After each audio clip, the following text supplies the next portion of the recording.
ভালোবাসা দিবস আমরা মানি না। ভালোবাসার মানুষটাই যখন নাই তো ভালোবাসা দিবস তো অর্থহীন। ভালোবাসা দিবস তো এগুলো আমাদের জন্য না, আমরা সিঙ্গেল মানুষ, আমরা আজীবন এগুলা ডে পে শুধু দেখেই যাব। অ্যাকচুয়ালি আমার ভালোবাসার মানুষ নাই। কি কারণে? আমি বানাইনি তাই নেই। ভালোবাসার মানুষ বানায় ফেললে হবে না, আমার সাথে স্টে করতে হবে সারা জীবন। ভালোবাসা দিবস তো ওই দিন তো সর্বরাত আমি ওই ভালোবাসা দিবস পালন করব না, এমনিতে বাসায় থাকবো আর নামাজ পড়বো। 14 ফেব্রুয়ারি হচ্ছিল সুন্দরবন দিবস, বাট আমরা ভালোবাসা দিবসটা পালন করব না যেহেতু আমরা সিঙ্গেল। 14 ফেব্রুয়ারিটা আসে আপনার হচ্ছে এই যে কাপলদের জন্য। আসলে আমরা কাপল না যে ইয়ে করবো। আমি 14 ফেব্রুয়ারি আমি ঠিক করে রাখছি রাত 12টায় আমি আমার আম্মুকে কল দিব, আম্মু আই লাভ ইউ, বাবা আই লাভ ইউ। আমরা মনে করি ভালোবাসা দিবসে বাপ মা ছাড়া আর কেউ ভালোবাসার মানুষ হইতে পারে না, একমাত্র।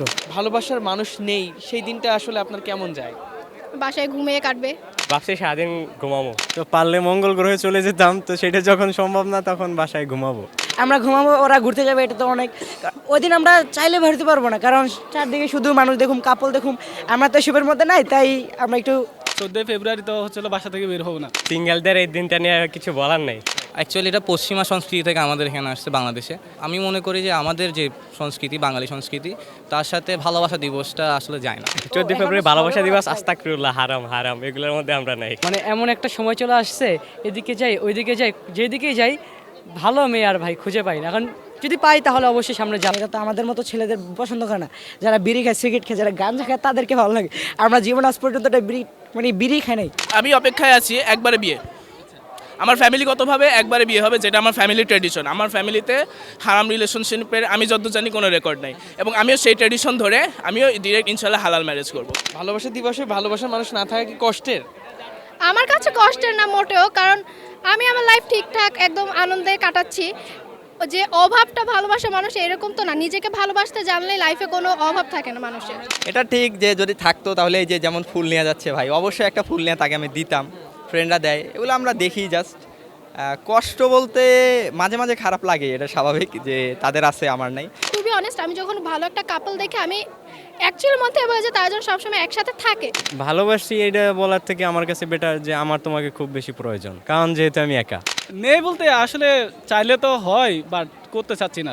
যদি থাকতো তাহলে তার সাথে হয়তো ঘুরতে যাওয়া হতো বা ভালো একটা সময় কাটানো হতো। এখন তো নাই, তো বাসায় থাকবো, তারপর যেহেতু সর্বরাত, এই জন্য নামাজ পড়বো, রোজা রাখবো, এই আর কি, এছাড়া আর কি। থাকলে তো এগুলো করা হতো, থাকলেও করা হতো, বাট ঘোরা হতো, এখন ঘোরা হবে না। তো এটা একটা জাস্ট দিবস, ঠিক আছে। এই দিবসে আমরা ভালোবাসার মানুষকে বা আমাদের যদি আমরা বিবাহিত হই বা হালাল কোনো সম্পর্ক থাকে, সেক্ষেত্রে উপলক্ষ হিসেবে পালন করা যায়। যেমন আমরা স্বাধীন রাষ্ট্র হিসেবে স্বাধীন, অলওয়েজ আমরা স্বাধীন না, শুধু স্বাধীনতা দিবসে স্বাধীন এমন না, কিন্তু স্বাধীনতা আমরা পালন করি। তো ভালোবাসা দিবসে একদিন উপলক্ষ হিসেবে তাকে সেলিব্রেট করা যায়, বাট ওই দিনই ভালোবাসতে হবে, ওই দিনই একমাত্র ভালোবেসে একদম উড়াই ফেলবো, আর কোনো দিন ভালোবাসবো না 364 দিন বাদ, এমনটা না। আসলে কষ্ট তো তখন পায় মানুষ যখন কেউ দেয়, তো আমার তো কষ্ট দেওয়ার মতোই কেউ নাই, তাইলে কষ্ট কেন পাবো? আমার তো কোনো বয়ফ্রেন্ডই নাই। কারণটা কি? এমনিতে আমার ভালো লাগে না, আমার মনে হয় কেউ আমাকে ভালোবাসে না। আমার লাইফে কোনো ভালোবাসার মানুষ নাই। কেন হয়নি? একটা সময় ছিল, বাট এখন নাই ওরকম কিছু আর কি। কেন সে চলে গেল আপনার ছেলে? সে চলে যায় নাই, হয়তো আমি তাকে ধরে রাখতে পারি নাই।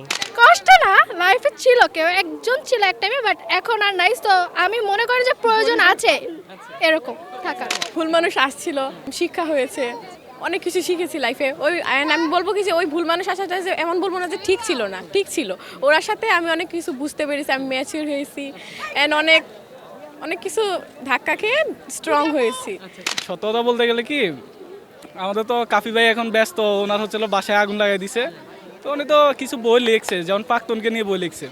তো ওনার একটা বিখ্যাত একটা উক্তি আছে, মানে এটা আমার ক্ষেত্রে প্রযোজ্য, যে মানে বন্দুকের গুলি লোড, এমন বন্দুকের গুলির সামনে দাঁড়াই বলতে পারবো যে মানে প্রাক্তনকে ক্ষমা করা যাবে না ভাই।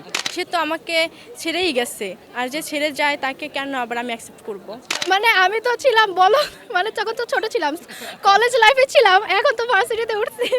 তো তখন মেনলি তো যা বুঝাইতো, আমি বিজি, আমি এটা, আমি সেটা। সে হয়তো আছে, কিন্তু তো বলি সে ভালো থাকুক, তার সাথে হয়তো একদিন দেখা হবে। সে ভালো থাকুক, যেখানেই থাকুক, সবসময় ভালো থাকুক। আমাদের বয়সন্ধিকাল সময়টাতে কেউ আসলে স্টুডেন্ট লাইফে বিয়ে করতে চায় না, বাট ক্যারিয়ারের চিন্তা করে, বাট ওই জায়গা থেকে মেয়েরা রিচ ফ্যামিলির কাউরে পেলে চলে যায়। 14 তারিখ আমি পালন করব না, আর আমার কাছে মনে হয় আমার জন্য 14 তারিখ না। সে থাকতো তাহলে 14 তারিখ হতো আপনার? হ্যাঁ অবশ্যই। এই জন্য একটু কষ্ট লাগছে কিনা? হ্যাঁ অবশ্যই, কষ্ট তো লাগে। আচ্ছা আচ্ছা। সে যদি পাশে থাকতো তাহলে কেমন হতো? ভালো হতো, দিনটা খুব ভালো এনজয় করে কাটতো। যেহেতু সে নাই সেই কারণে খুব কষ্ট হচ্ছে। হ্যাঁ অবশ্যই একাকিত্ব বোধ করি আমি।